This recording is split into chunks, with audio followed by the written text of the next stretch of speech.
before the chairman. I'm a born and bred Jersey girl, and my formative years were spent hearing that New Jersey and I were perfect together. So it's quite a pleasure to be here. I'm sure you were. I was asked today to talk about the notion of whether we are facing a clash of civilizations or a clash within civilizations. And I'd like to present to the Commission a slightly different lens to view it through. I think we're involved in a political and economic struggle rather than a struggle of civilizations. And that if we allow ourselves to define this as a clash of civilizations, we will not have policy options to respond, that we will alienate and abandon those in the regions who really do struggle for our success. And our dwindling supporters out there will have fewer and fewer issues and ideas to rally against. But saying that it's about politics and policies doesn't offer easy answers. Many of our policies are put in place for very good reasons and have been carefully thought through. And so it's not a palliative to argue that this is about policy and economics, but rather, I think, gives us some way to think about what we're facing and to define the tools to respond to. The problem we face today, I think, is trying to dry up these swamps of al-Qaeda and terrorism, but that also means changing the climate in the Arab and Muslim world. So to illustrate what the climate out there is that we face, I think any of you or us who go out to the region know that things are pretty terrible for Americans out there right now. But some numbers, I think, might also be helpful. And if you haven't seen it, there's a terrific study by Pew that I commend to everybody, but there's some startling figures that are worth pulling out. In Indonesia, those viewing the U.S. favorably fell from 61% to 15% in the last year. In Turkey, 71% of the population expects an attack against their country, a NATO ally, in the near future. 71% of Palestinians think Osama bin Laden can be trusted to do the right thing, foreign policy. And anti-Americanism had become the flavor of the month, not only in the Muslim world, but among our traditional allies. Look at the response we've had in South Korea, in Germany, in Saudi Arabia, and Egypt. 5 of 7 NATO countries support a more independent relationship from the United States. But very striking, according to this poll, the bottom has fallen out of support for America in most of the Muslim world, is the main conclusion from the report. And far are we from the day in 1962 when Prince Faisal of Saudi Arabia, who became the king, told President Kennedy that after God we trust in the United States. Now, I believe the situation we're facing are a result of decisions we have made since the Cold War and decisions that our partners, friends, have made in the Middle East. And it flows directly from the Cold War. I view September 11th as part of the Cold War.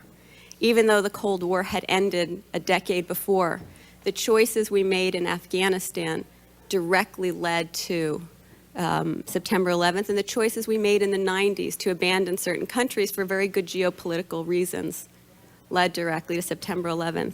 And I think a quote from Brzezinski really sort of captures about how to think about this as part of the Cold War struggle. Brzezinski had said, "What was more important in the worldview of history, the Taliban or the fall of the Soviet Empire? A few stirred up Muslims or the liberation of Central Europe and the end of the Cold War?"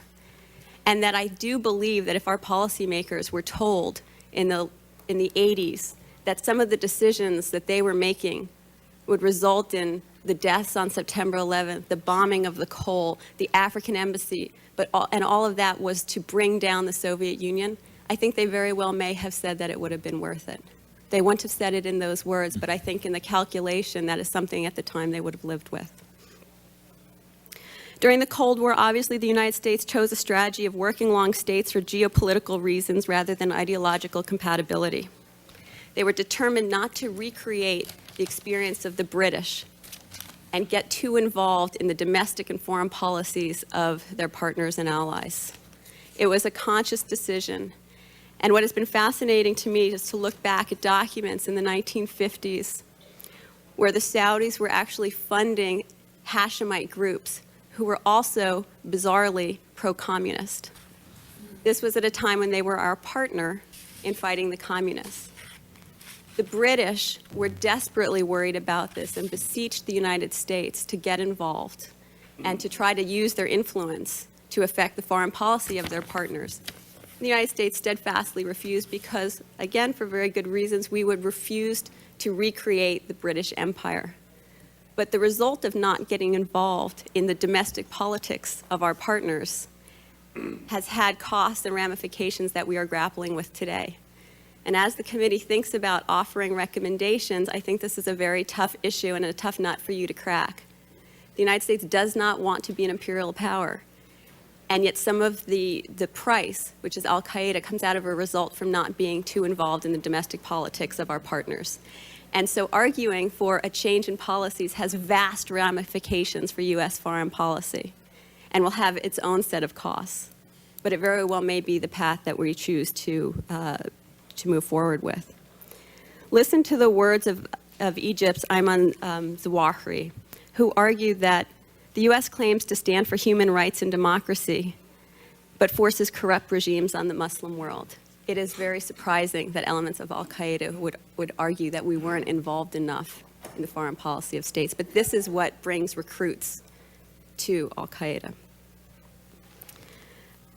Again, a number of our policies have had challenges. I think our policy in the 90s, more recently, in how we chose to fight Saddam Hussein was an absolute disaster for our relations with the Muslim world. In the early to mid-90s, we had the Arab world calling for a more active policy against against Iraq. But instead, we were very comfortable with a strategy of dual containment, about keeping Saddam in his box. That led, during the 90s, to increasing anti-Americanism. I was doing research on this in the 90s, I can tell you from firsthand. It was something that al-Qaeda was using to recruit.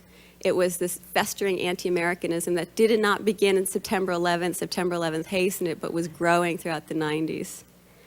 And statements by our policymakers that the strategy of containment was worth the lives of 500,000 Iraqi children ricocheted through the Arab world and had significant effects that drew people against us.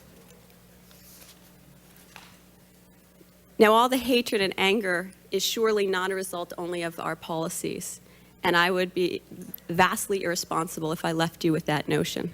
But I do want to convey that our policies do have something to do with what we're seeing today. But consider also the choices that our partners have made. During the 1970s and 80s, leaders across the Arab world supported and funded Islamic radical groups. They did so at the time because their real enemies in domestic politics were the secular nationalists. Israel funded Islamic groups. Egypt funded Islamic groups. Tunisia funded Islamic groups. They sent money in this because they were fighting their domestic opponents. Israel, the case that many of us know best, was putting money into groups that would eventually become Islamic Jihad and Hamas. But as they were putting money into these, and then in the 70s and the 80s, we had the boom in oil prices, where the Gulf states began funding mosques and schools across the world. The Saudis sent significant funds to Pakistan, Afghanistan, Central Asia, Africa, and beyond. In Afghanistan, as I mentioned, in the 1980s, we had a pact with the Saudis that we would fund dollar for dollar covert operations in Afghanistan. Many Middle Eastern states then used this growing Islamic opposition, which they had fostered, as an excuse for enacting emergency decrees and erasing civil liberties. This oppressive, increasing totalitarian state, these totalitarian states across the region have stamped out any sort of domestic response and criticism, and the only outlet for people now is this venal Islamic opposition. They're the only ones that are able to survive. So what can we do about this situation? The United States does have tools in our kit box, and we have to be thinking about preventive measures that we can take. In my written testimony, I suggest 4, and I'll quickly go through them. One is the administration's engagement in Arab-Israeli issues is very productive. Arab-Israeli problems are not the cause of this. When things were going well in the peace process, you still had al-Qaeda organizing and motivating. But you hear from moderates across the region relentlessly that active American involvement helps their cause.